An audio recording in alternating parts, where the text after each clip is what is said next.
everybody doing today? Good. Well, thank you for coming today. Today's book review, book launch for Gutierrez. To get started, soy nombre es Avery y estudio justicia criminal. Soy Miles, estudio comunicaciones. Dr. Gutiérrez y Muhs is a poet, literary critic, and professor in modern languages and women, gender, and sexuality studies at Seattle University. Gabriella is the author/editor of several poetry collections, books of literary criticism. She is the first editor of Presumed Incompetent, The Intersections of Race and Class for Women in Academia, 2012 essays and opinions pieces, and many other articles and loose poems, as well as her forthcoming memoir, Fresh as Lettuce, in the Martillo Press, more than 15 books. She received her MA and PhD from Stanford University. Poeta chicana, crítica literaria, promotora cultural, feminista y profesora en Seattle University, en el Departamento de Lenguas Modernas y Estudios de la Mujer y el Género. I guess that's me.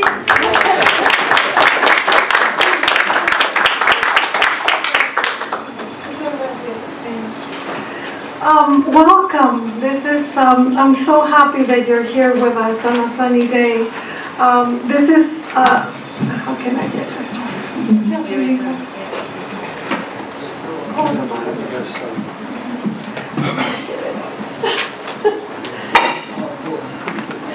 So, it was always my dream that my students would be in charge of the program, and that's what's happening today. There's students from Spanish and Women's Studies, and there's 5 poets with us today. Well, 6 including me. 7, is it 7? 1, 2, 3, no, 6. I want to thank my colleagues for being here. I see several of you here. Nayel, you're in the front. Yes. So I was going to read a bit of the introduction, but before I do that, I want to have the amazing Professor Gomez Becerra, who's come here from Eastern Kentucky University, and I think that now we'll have everybody introduce the poets so that we don't have interruptions with the poetry. And at the end, we're going to have a tape looping of poetry, which is something you've never seen before, I don't think. Thanks to all my friends, my students. In the audience is Kurt Parsons, a student that I treasure. He's the first one that helped me start formatting this manuscript, because he believed in me, as I believe in all my students. So we're going to start with you, Ray. You're introducing one of the great persons in this room.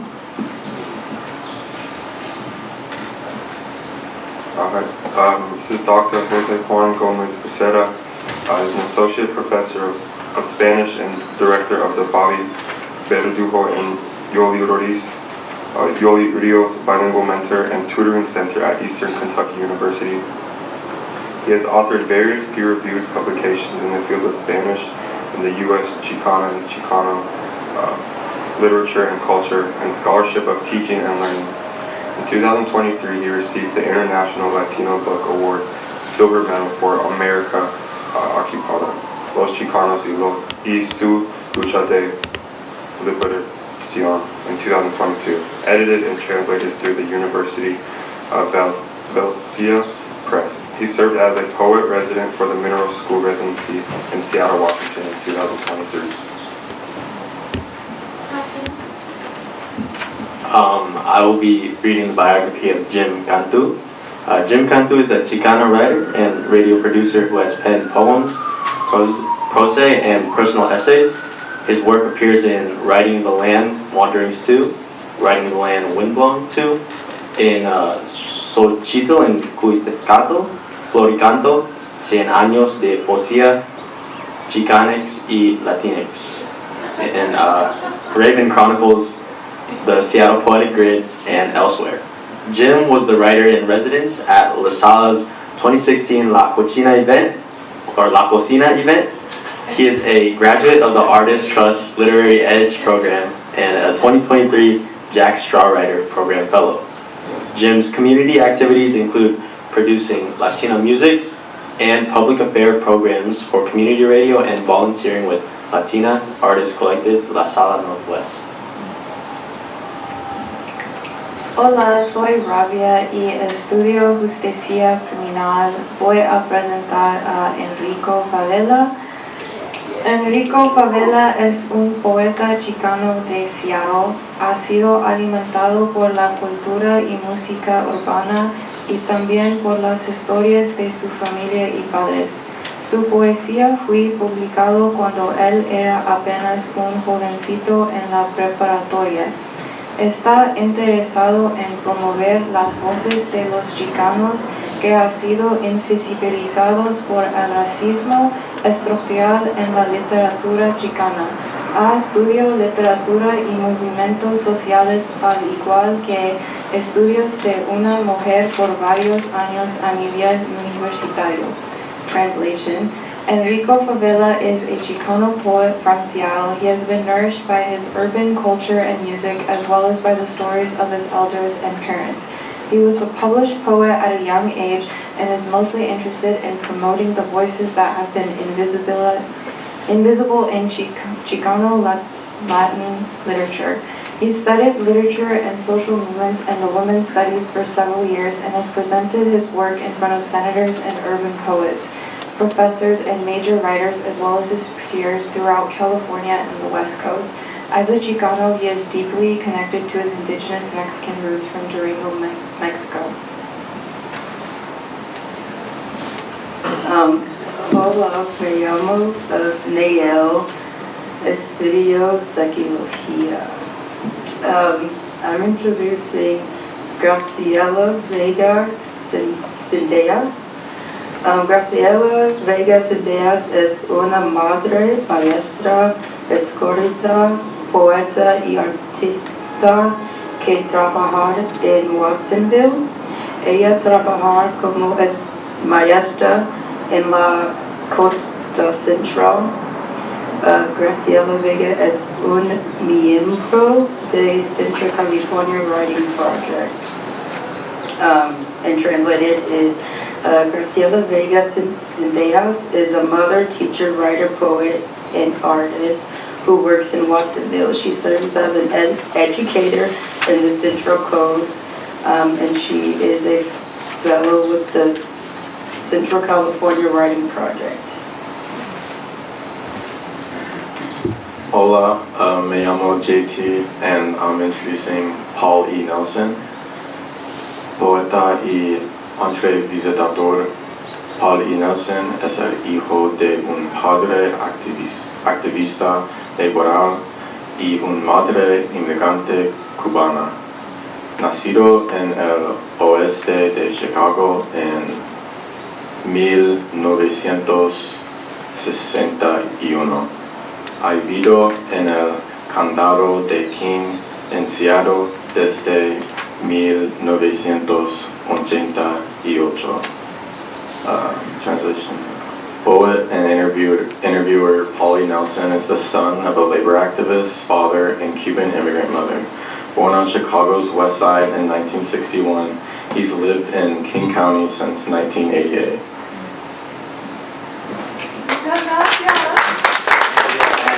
I couldn't believe it either. Honestly, when I talk to my students, sometimes like they're just looking at their watch or their phones, so they were very attentive.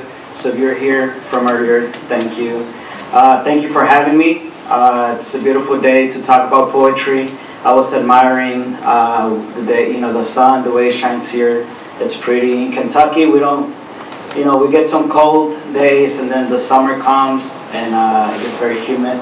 so we try to avoid being outside. But so poetry, from the word poiesis, right, which means to create, right? So why do we write poetry, right? And as I was looking, just out this window, I was thinking, we do because there's more to life than what's allotted in time, right? So through poetry, to our poiesis, we're creating as we go. And in writing the foreword, it's special because I get to read the poems right ahead of time, and and I just, from reading the poems, I was inspired, kind of gather some of the images, some of the visions that the poets in here have. It's a completely bilingual anthology, which it's just by itself, by being a poetic anthology in 2026, it's special, right? And we'll talk a little bit about why poetry in 2026 when we have artificial intelligence just creating for us, right? So poetry taps into our ability to reimagine, recreate, and that's the nature of poetry, right? It's contemplation, taking time. When everything moves so fast, poetry allows us and reminds us to slow down. And so thank you to the poets who are here today as well. And I'll read the foreword. It's mainly reflecting on what's allotted. I wrote it in Spanish, thinking with the play of word, the word toca, it's a verb, tocar, to touch, right? But also, it also means what belongs to you, like a piece of something that's to you, right? Your piece. So in this sense of toca, it's what's allotted to us, right? But also what touches us, right? So that was, and we were trying to look for the best way to translate it, and I think we did. So thank you for helping me with the translation as well, Tora.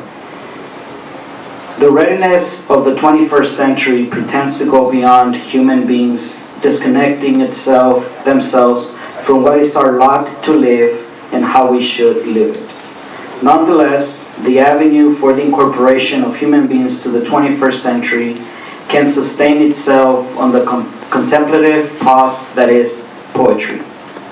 The collection in We Are Axolotls, Somos Axolotls, holds this preoccupation about the small things that escape being shelled, unpacked in uncontrolled pixels. And the axolot, it's, I think you've seen the image of the axolote.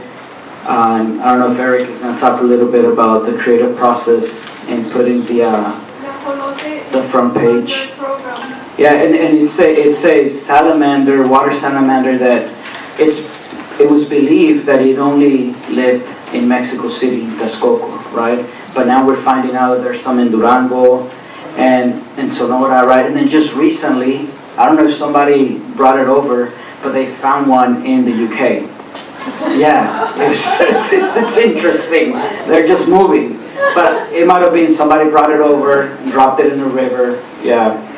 As a regenerative intent, suggesting the biological properties of the axolotes, its poets are looking between the atomization of their retelling memories to nourish the spirit that measures dimensions of what we are charged with living.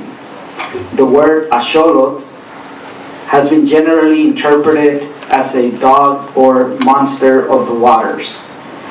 Let me see if I explain it, and I'll tell you. So axolot, it's a Nahuatl word composed of ak, which is water, and xolot, which it does translates as dog, but also it was a divinity that the Mexicas had that represented anything that seemed deformed, but not in a negative connotation, but rather in a creative way, right? A recomposition of what we see generally. The simplicity in this interpretation of the dog or monster of the water is short for what it represents, leaving much to be desired. The corals that are born on the foreheads of these axolots are one of the many motives that lend themselves to their poetic amplification. In their existence, we can find the mystical association with the forces of nature, the rain upon deformations, the transposition of the day in the apparition of Venus as an afternoon star, fire, and the safeguard of the road towards the underworld. In this manner, this endemic species of what remains of Lake Texcoco and Xochimilco not only navigated the depths of this lake where the Nahuatl civilization was born, but they also guarded the Mexica chinampas, the floating gardens. If you're familiar with the Mexica, right, specifically Tenochtitlan, right, it was built around the lake. It was a sustainable way of creating produce. So they built floating beds around Tenochtitlan, right, in the Lake Texcoco, and they will create compost out of these beds. So whenever the colonization took place and started for the Mexicas in 1519, that's when the war started, to 1521, the Spaniards were surprised on how clean the city was, and that is because they were creating compost. So in these beds, floating beds around the lake, they were recycling any biodegradable waste and making gardens, right? And then they were rooting these floating beds, these chinampas, with trees. This is where the axolotl live, right? And they live under these chinampas, help by, so they're carnivorous. And I think I mentioned this, but they're carnivorous. So they will eat little insects that were flying around, any worms that were trying to, come out from the chinampa. So it was, a cycle of sustainability.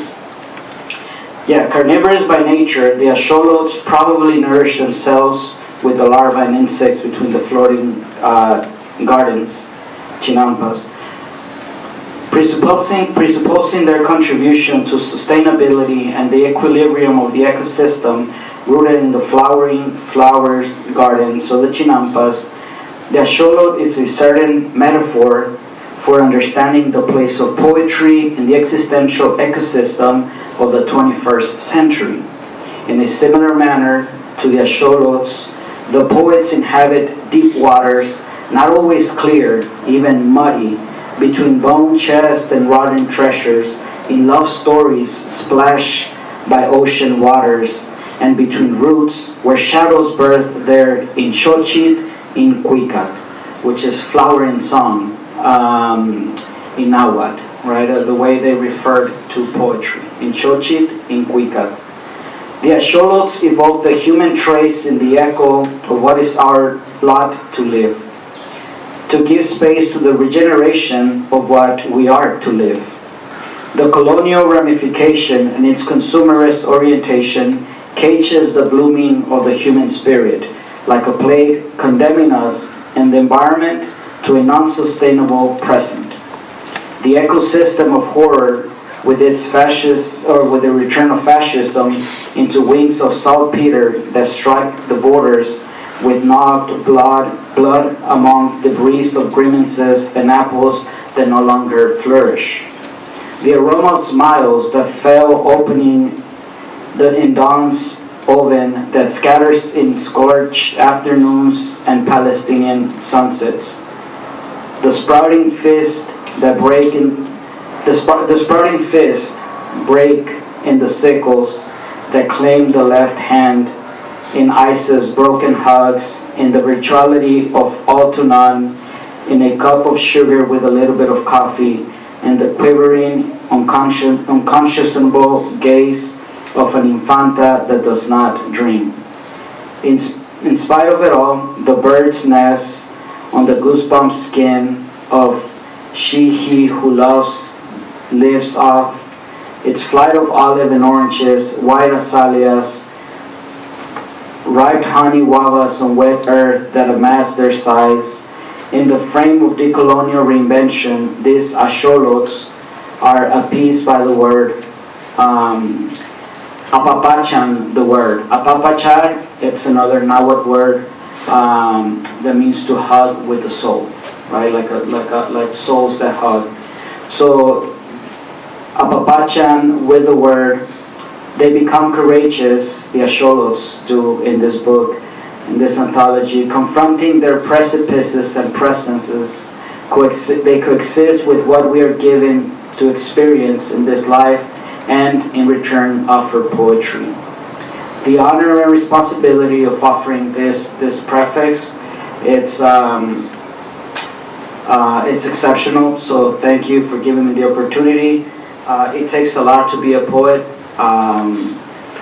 In the poetry transmitted through these pages, poets converge with images and dimensions diverse where the rate of light germinates. Like a toasted nut that just came out of the oven, the time for aromas is propagated in spirals of names pronounced through a breakdown of love from the landscapes and the voices that edify this anthology. So hopefully you all today, are able to interpret these poems and the work of these poets in context of creation. Thank you. So there's a lot of, when I think of myself as an ajolote, right? And sometimes I feel like, oh, I lost part of my liver, right? Some of you professors know that, right? In a meeting, I left part of my liver, right? But then I walk out of there and I know I will regenerate. I know I will regrow that part. And I was going to read to you, maybe I'll read one paragraph, but I want to begin with poetry because this is a poetry reading. And I want to begin with a poem by Brenda Cárdenas that Cascadia Poetics Lab brought to Seattle. And the poem is Deportación, deportation. See? We were all once citizens of snow. We were all once citizens of snow, born beneath the stretched skins, taut tarps of our sisters and brothers, stateless citizens of desert doorways so low. Our kin had to bow to greet us as we entered the ark of this world. We each held a bowl of slate blue sky, and wherever we carried it, welcomed us home. See, there are no nations, no papers, no passports. There are no quotients in this genius heritage, only jungles of bougainvillea that each like bodies to the morning sun, iguana tails smacking still air, only ladders to other levels of love. Only ladders to other levels of love. Brenda Cárdenas is a poet laureate for the state of Wisconsin, Chicana, 2025-27. And I think we'll just continue with Paul, one of my favorite poets in the world. And Paul is Cuban-American, Latino. He lives in Seattle. And he has given the world so much, not only by writing his poetry, but also by creating this poetry festival that he has in Seattle every year. The postcard, maybe you could mention the postcard. Yeah, he knows a lot more than I do about that. But also by doing something that for me is central in my life, and that is always bringing others with him. There's a lot of students here. I hope that whatever you gain in your life, wherever you advance, that you take others with you, and that you're not happy to be the only one. Thank you. Oh. Thanks, Gabriella. I think that's going to work. Gabriella mentioned the Poetry Postcard Fest. This year will be the 20th year of people getting on a list of 31 other poets and writing them each an original poem on a postcard before the end of August. 2 years ago we had 608 people in 9 different countries, and registration's open, poetrypostcardfest.org. I brought some bookmarks. I'll make sure you have them if you're interested. It's a self-guided workshop in spontaneous composition. And then you start getting into making the cards, making the image on the cards, and it becomes very creative. I'm going to read 2 poems, both published in the book. Really grateful, Gabriella, for having me as part of this book and for inviting me to read today. What a beautiful anthology produced by Carbonation Press in Spokane. They're doing amazing work. Greg Bem is a force of nature. I'm stunned by how much this guy does and how much travel he does and how much energy he puts into all this. This is a poem for Frida Kahlo. I went to the Tacoma Art Museum and I got half the poem. I had to write in pencil. You can't bring a pen in there. Photographic exhibit of Frida Kahlo, and then I was so moved by it I had to go the next day and get the second half of the poem, so it's in 2 parts. Frida 1 and 2. Frida smiles and winks at the camera. Frida, after surrealism, after 2 abortions, after 1925 streetcar accident and iconic unibrow Araguin sees as blackbird wings, I think, after Diego and machismo in black, yellow, red, tan dress, I am not sick, she says, shot by her lover in color, never wincing as far as I can see, conditioning an image eternal for sainthood. I am not sick. 35 operations, 2 abortions, surrounded by skulls, pentadine, morphine, not sick, says she, broken. 2. Frida, let your hair down. Frida, don't look at me like that. Frida, leave Diego, do not walk, bolt. Frida, won't you steal the masculine hat of the accident you call Diego and bury it behind Casa Azul? Frida in living color. Frida festooned in Mexican reds and blacks and tans, golds, yellows y rosados y blanco rosas. Frida, why was surrealism a Mexican breakfast while the feet of the wounded table bleed and you paint tendrils on your 1940 image and only the skull smiles? Frida, who let the spider monkey loose to carry on and live carnal dreams alongside deer, turtle doves, parrots, una familia sustituta con el elefante y la paloma, Diego y tú? Dime, Frida, ¿de qué color es la flor en que tus cenizas esparcidas en la selva se convirtieron? Frida, tell me, what is the color of the flower your jungle scattered ashes became?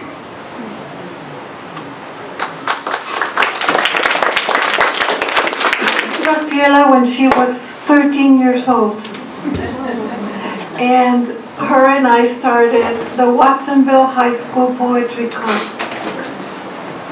And now she has, older kids than that, but she's also a painter. We have a couple of paintings by her. Yeah, this one is one of my favorite one with the strawberries, because in the central coast of California, our parents, we picked strawberries and our parents picked lettuce. That's why the title of my forthcoming memoir is Fresh as Lettuce. This is el otro, el azul. Que no empiezas con el azul, sí. Y luego sigues, Enrico. Okay. Sorry, we're used to speaking Spanish all the time. I don't apologize for it, actually. Unapologetically, we are used to speaking Spanish. So if you hear me, it's not that I want to keep anything from you. It's that that's how we speak. It's the way to add spice. Since we are talking about issues of the Central Coast, if you can look at the image of the farm workers back there, and afterwards you can get closer and inspect it. It was in 2 different art shows, and the little one, which is like a migrant family catching the bus to go to work in the madrugada, when Venus rises. So I painted Venus there. I painted that during the pandemic, but I'm going to get to poetry, so this one is called Possibilities. All she needed was her mother's love, to caress her hair one more time before she had been given away, before she had been taken. Now she waited for Adela to trim her hair, to wash it. Maybe this was the way her mother would have washed her hair. Here in San Diego, she waited at the entry, see if she could recognize her honey-colored eyes. It had been 40 years, 20 years of waiting here at the port as an immigration officer. Maybe she could recognize her mother. Every passerby a possibility, looking into passports, waiting for a glimpse, maybe her mother. Waited for her on the other side of the border, praying the litany of the disappeared.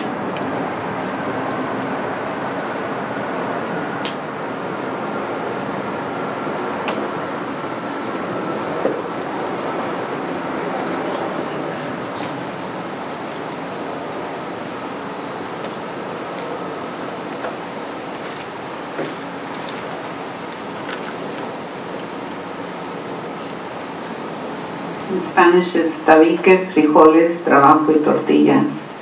Ella nos rentaba un tabique, ladrillo por $1, para usarlo como almohada. Uno de los hombres estaban tan cansados que no le aceptaban su oferta. And now I'm going to read it in English, read the whole thing in English.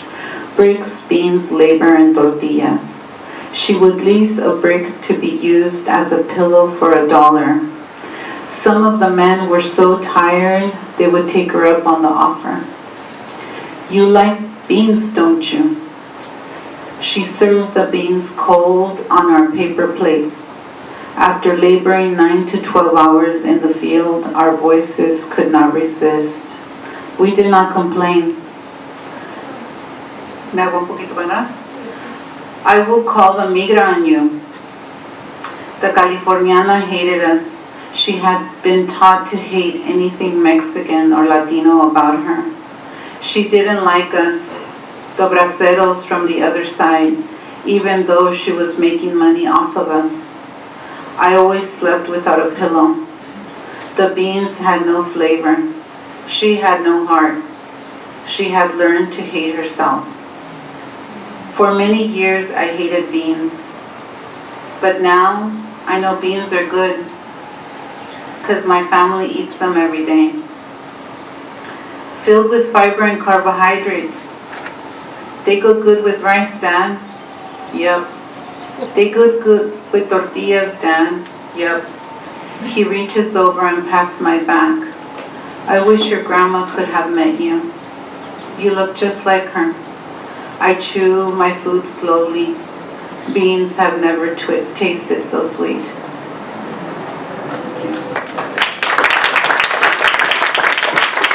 Cedillo, because we're also, as you saw, we're also featuring other poets in the anthology, and then he's going to read his own, Enrico Favela.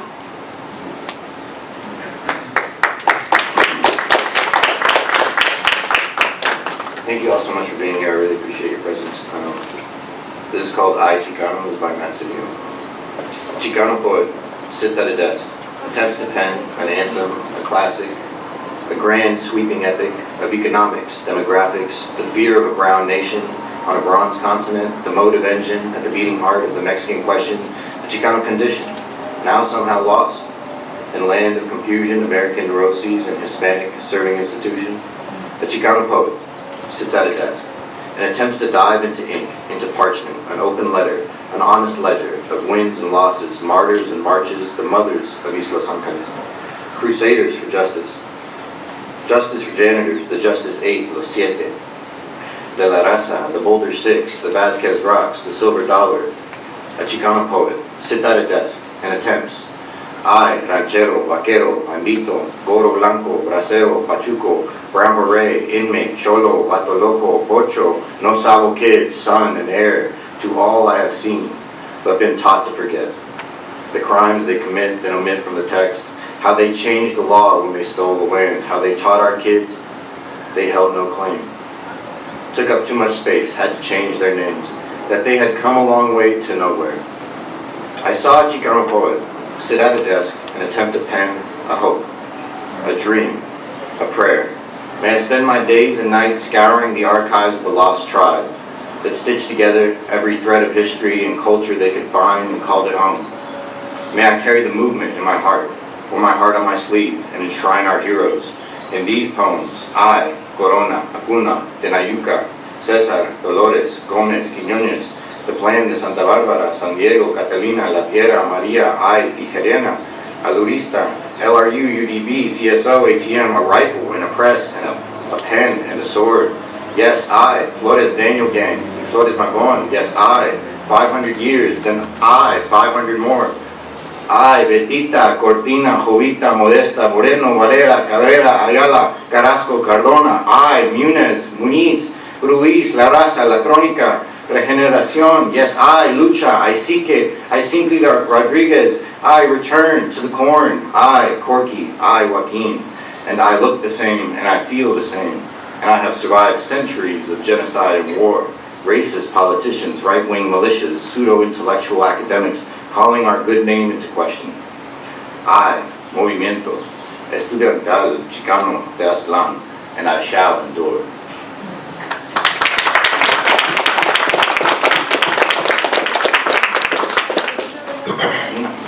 Thank you.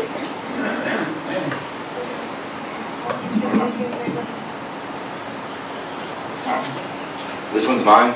This one is my song. I just want to sing my song. Can I sing my song? Can I mix my vowels and my consonants, smelt and twist nouns and verbs into infinite forever, forever unfolding from the back of my mind? Can I do it to the instrumental version of Willie Colon and Hector Lavoe's Todo Tiene Su Final? Can I sing my song? Do I have your permission? Can I belt high notes for a little too long till my voice cracks and my eyes water, my lungs burn, I get lightheaded and almost pass out? What if the trumpet solos draw on too long, become derivative, or get stale? Would you tell me? Can I be offbeat? Am I free to breathe a new breath outside of my key? What if it's inspired? What about maybe? Can I improvise, take my time, get lost alongside you? Can I sing my song? I just want to sing my song. Tell me when I can sing my song. Waiting for someone to tell me when I can sing my song. How long can I wait for someone to tell me when I can sing my song before I forget the melody? You don't have to dance, nod your head, nothing. But to get along, I've got to sing my song. There are things I can only feel through brass instruments. Thoughts I can only have when trying to complement a string section. I am music. Let me give you a different tune to sing to, something more harmonious, disruptive, calm, and energizing. Something you don't have already. Something different. Can I sing my song? I just want to sing my song. Somebody tell me when I can sing my song. My metronome is not at your pace, I know that much. Can I sing my song?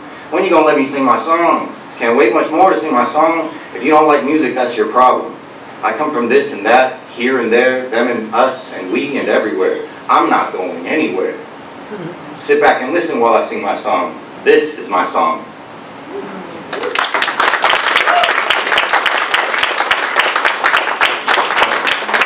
The poetry is not like a performative art like that. It's not, you're not going to go and sit in front of the screen and not interact.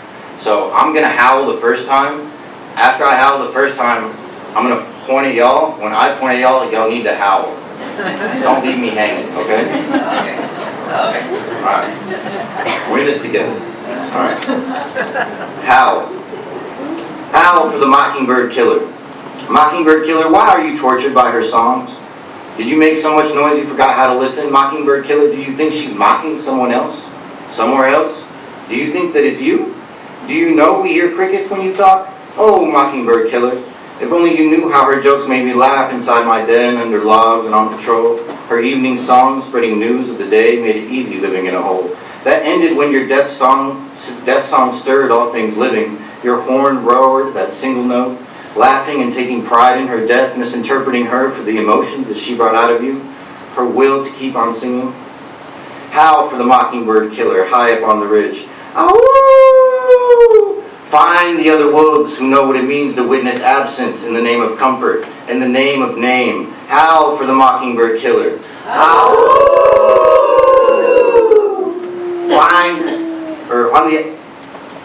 On the outskirts of the camp, make your presence known. Remind him that fools make a good meal. Test his patience, his anger, his calm. They need only sing to you one time to put your song upon the shelf. Stalking through camp so they feel you at their door. Bullets can't kill the word that sets the stage for the hunt. The blast can't drown out the unspoken bond between the hunted. Creep past his tent, piss in his fire, then back off, give him a chance to run. Ow! We are not mockingbird killers.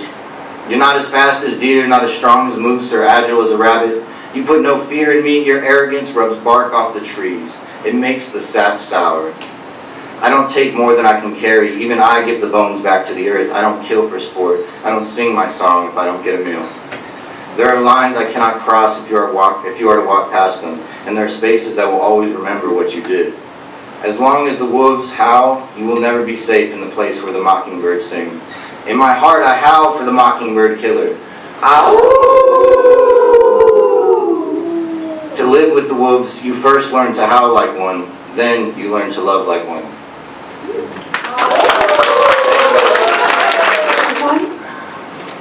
I'm going to read you Distrust while Jose Juan gets here.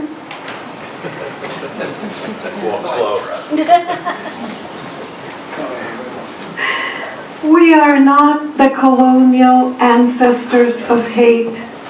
We have walked on coals, ridden the train of deaths, the rails pulled by mules into cenotes of creativity, entered tunnels of word betrayals only to remain unsheltered by nation and state, education, politics, and uneducated friends. Americans, we say we are, our hands tied by consumerism and debt. We know our ancestors did not possess. Because our bodies remember, we have gathered the petals of dried flowers that we were not given. Our future turns dirty water into tea for the thirsty. Celebrate sharing what is ours, our knowledge, our crops, our dance, our weaves, our animals, ourselves. No, we will write letters with our elbows if we must denounce you, unjust man. Our ancestors kneaded dirt into food. We are the guardians of these fields.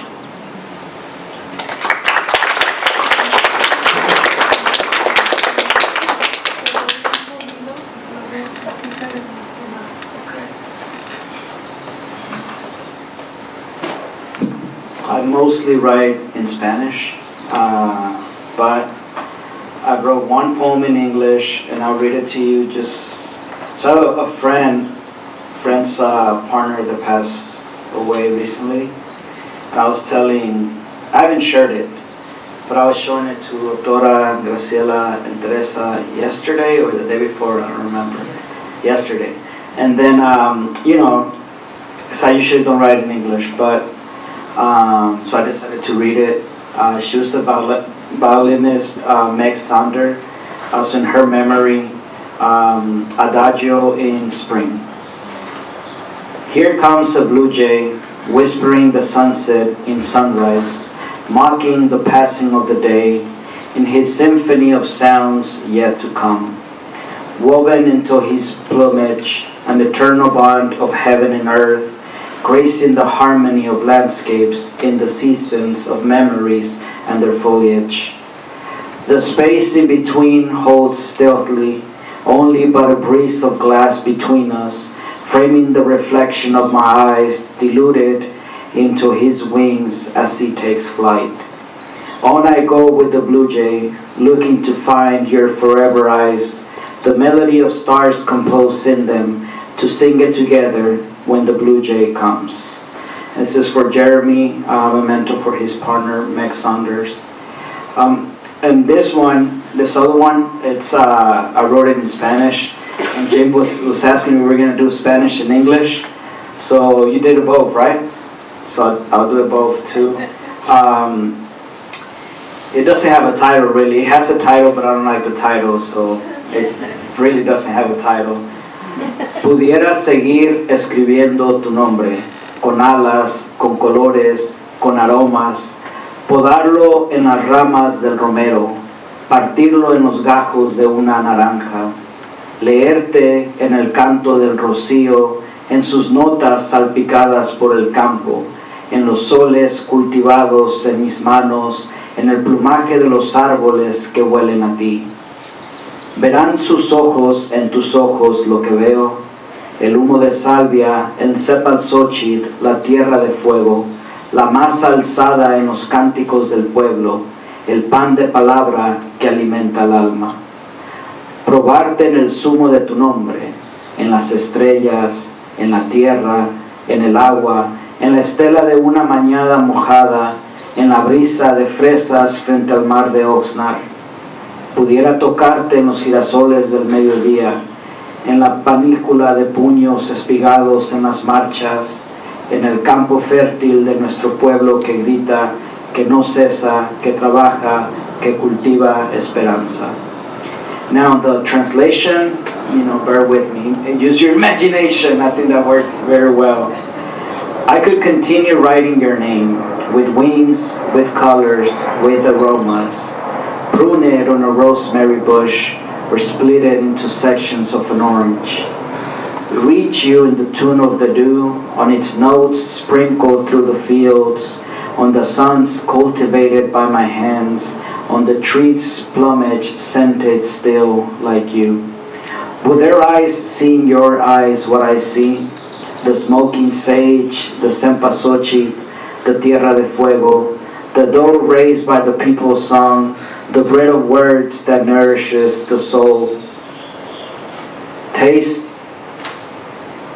you in the zest of your name, in the stars, in the earth, in the water, in the stella of the morning rain, in the strawberry breeze by the Oxnard fields. I could reach you on the midday sunflower, on the panicle fist tasseled in the marches, on the fertile land of our people's roar that does not cease the labors the farm's hope. Thank you.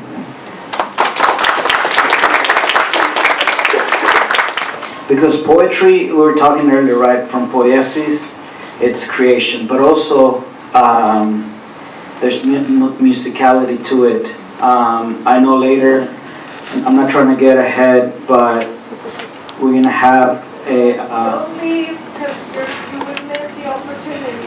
Okay, I'm going to do a exquisite corpse, right? So it's a surrealist technique of a collective creation. Eric Muhs, over there hiding, is going to lead the way for that. This one,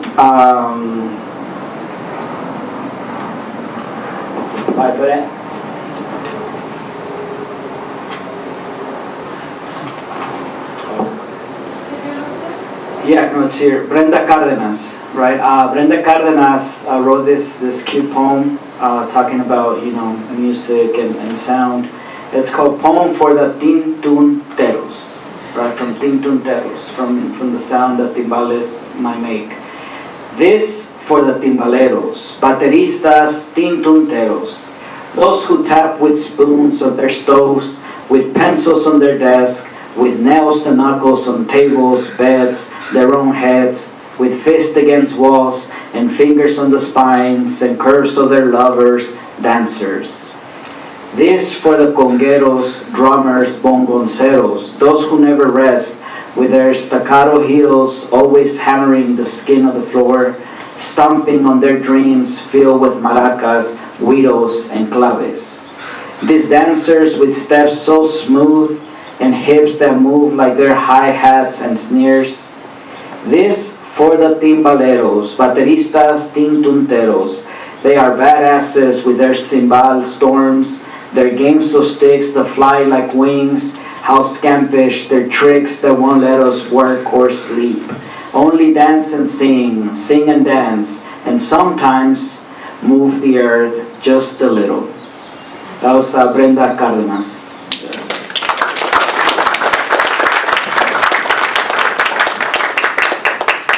And I want to read you a poem by a Dominican-American writer, poet. Well, he's really more Dominican, but he's also American, from the Americas. It's the poem You Like, Paul. Left-handed bees walk.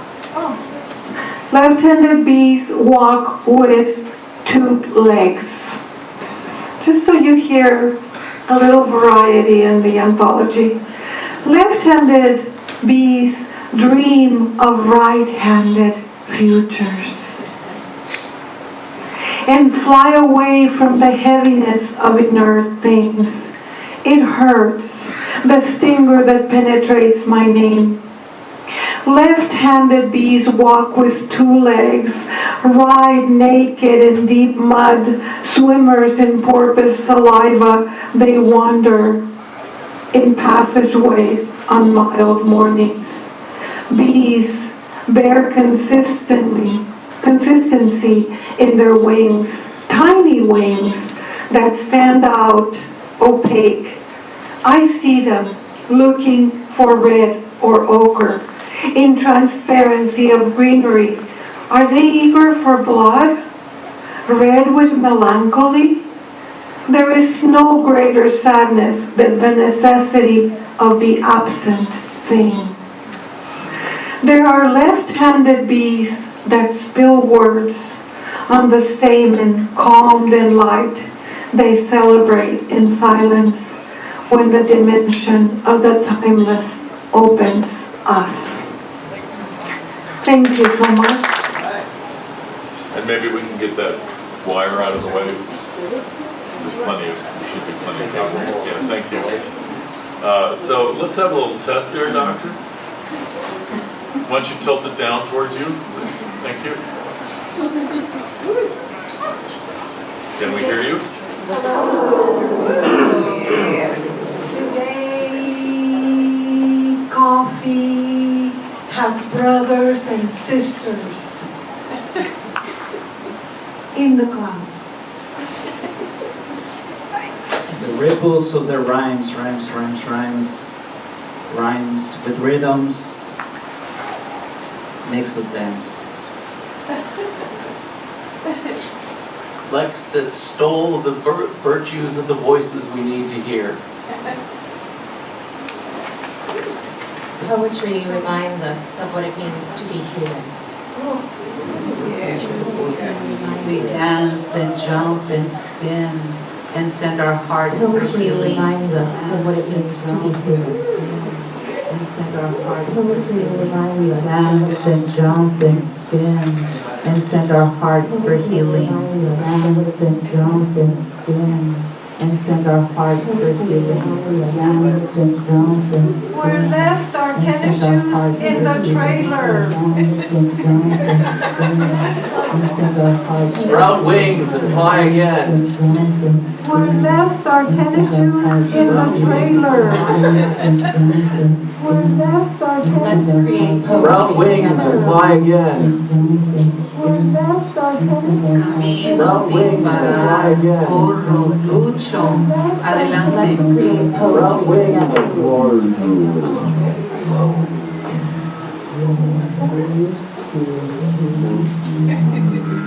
Las orejas del elefante están adentro.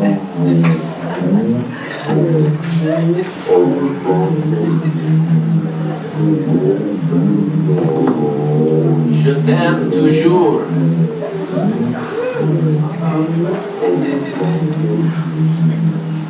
Las orejas Poetry del has one elefante language. están adentro. Reach and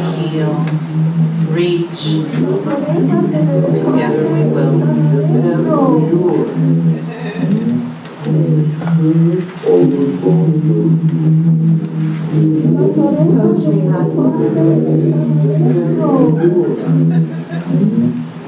forgot the storm the second I was born. Reach.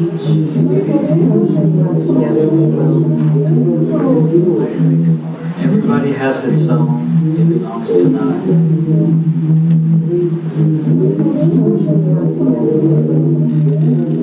Leap first, question Everybody later. has its own. It belongs to none. Drip, drop, drip, drip, drip. Leap first.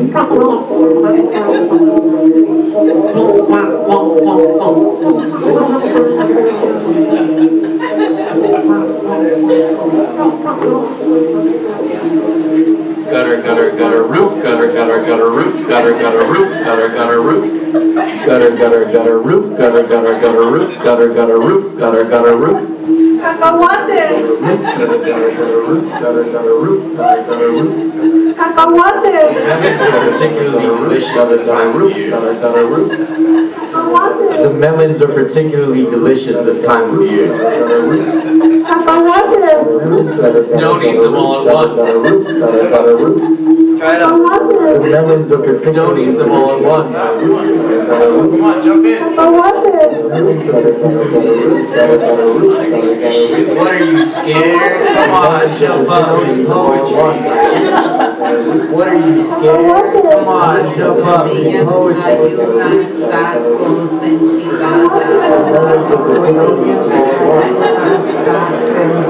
Howard dies 1,000 deaths. Howard dies 1,000 deaths. It's happening anyways, we're just not getting a say. It's happening anyways, we're just not getting a say.